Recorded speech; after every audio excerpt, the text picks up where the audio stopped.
जय जिनेंद्र उसका second part है। सर्व जिन चरण भक्ति पाप तिमिर की पूंछ को नाश करने वाली है, भक्ति पूर्वक जिन चरण को हृदय में स्थापित करने से पापांधकार का पलायन अति शीघ्र हो जाता है। अतः जिन भक्ति संसार रूपी सागर में डूबते हुए प्राणियों के लिए सुदृढ़ एवं सुंदर नौका तुल्य है, जिन भक्ति का आश्रय लेने से भक्त जन संसार समुद्र को सरलता से पार कर जाते हैं, अक्षय अनंत सुख के अधिकारी बन जाते हैं। श्री मानतुंग आचार्य ने भक्तामृत स्तोत्र के 40वें काव्य में कहा है, कल्पांत काल पवनोदित नक्र चक्रम कल्पांत काल पवनोदित वन्निकल्पम दावानलम ज्वलितमुज्ज्वलमुत्स्फुलिंगम विश्वम जगत सम्मुखमापतंतम तन्नाम कीर्तन जलम शमयत्य शीशम। यह तो सर्वविदित तथ्य है कि सर्वभक्षी अग्नि ने संसार के किसी भी पदार्थ को भस्म सात करने में से कभी छोड़ा नहीं।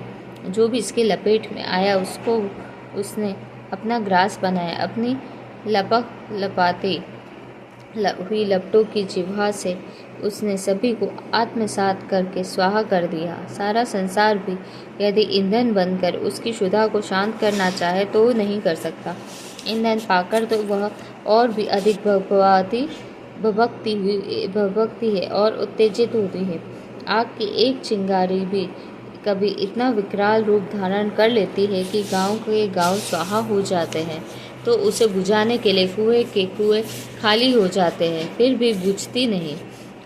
रेत बालू आदि उपयोग भी उसकी प्रचंडता को शमन करने के लिए किया जाता है, परंतु वह भी विफल देखा जाता है। आधुनिक अग्निशामक कलें भी बड़ी कठिनाई से शांत कर पाती है। यह तो हुई सामान्य अग्नि की बात, जिसकी चर्चा आचार्य मानतुंग जो यहाँ नहीं कर रहे हैं, वे तो उस प्रचंड दावानल जंगल की आग की ओर संकेत करते हुए हमारा ध्यान केंद्रित कर रहे हैं, जिसे शांत करने के लिए समस्त मानवीय पुरुषार्थ हथियार डाल देते हैं। सरिताओं और समुद्रों का जल भी उसे शांत करने में असमर्थ रहता है। एक बार की लगी हुई दावा अग्नि से जंगल के जंगल स्वाहा हो जाते। उसे बुझाने के लिए सिर्फ देवी कृपा ही चाहिए, वह भी घनघोर मूसलाधार वर्षा।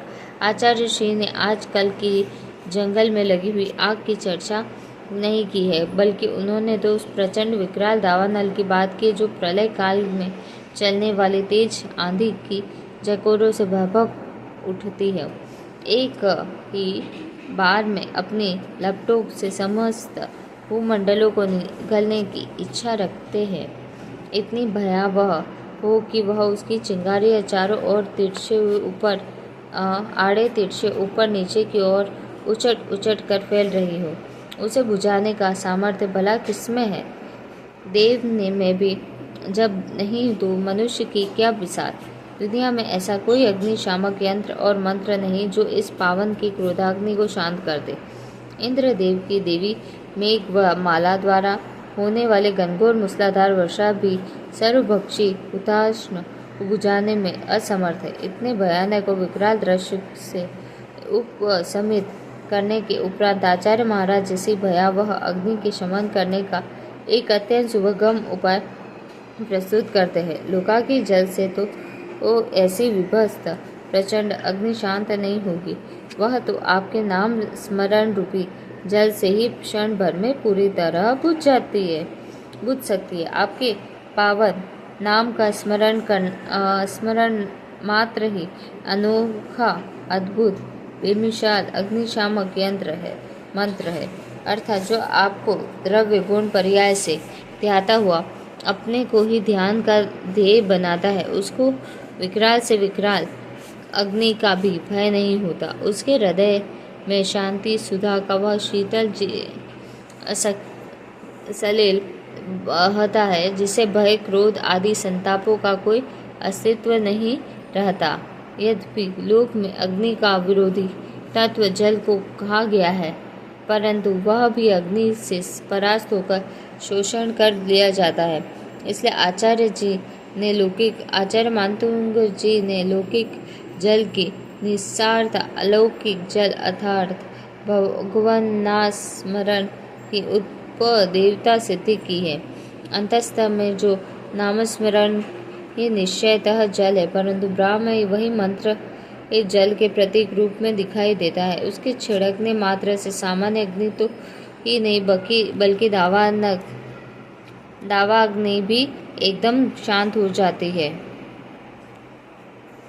संसार के समस्त प्राणी ऐसे ही दावाग्नि में फंसे हुए उस भव अटवी में चारों ओर आग लगी है, निकलने का कोई मार्ग नहीं और आग बुझाने के सभी पुरुषार्थ विफल हो रहे हैं। केवल वे ही अग्नि दावाग्नि में सुरक्षित हैं जिसके निष्कपट हृदय में आपके पावन नाम का स्मरण हो जाता है।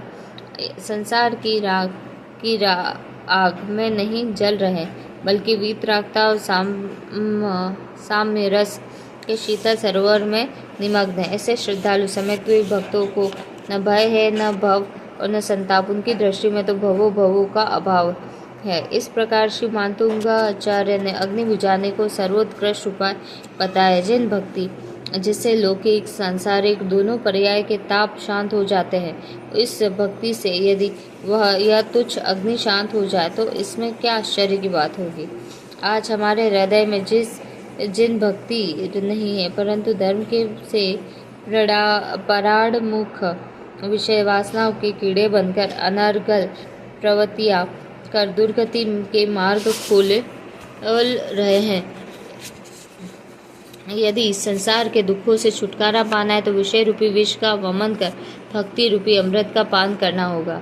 जिन भक्ति रूपी वसंत का संपर्क पाकर आत्म ध्यान रूपी वृक्ष की कलियां खिल जाती है, जिन भक्ति काम भोग रूपी अप्रशस्त्र राग के अंगारों से पश्चिमान प्राणियों के संताप को दूर करने के लिए सजल मेघ के समान है,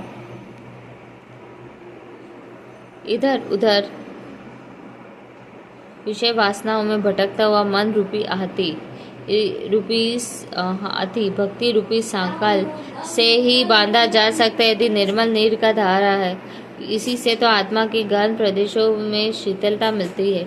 यह विश्व एक विचित्र बगीचा जिसको हर एक ने अपने कर्मों से सींचा है। शुभ कर्म वाले ही पाते हैं फूलों की महक, अशुभ कर्म वाले तो सदा शूलों से सींचा जाता है। जय जिनेंद्र।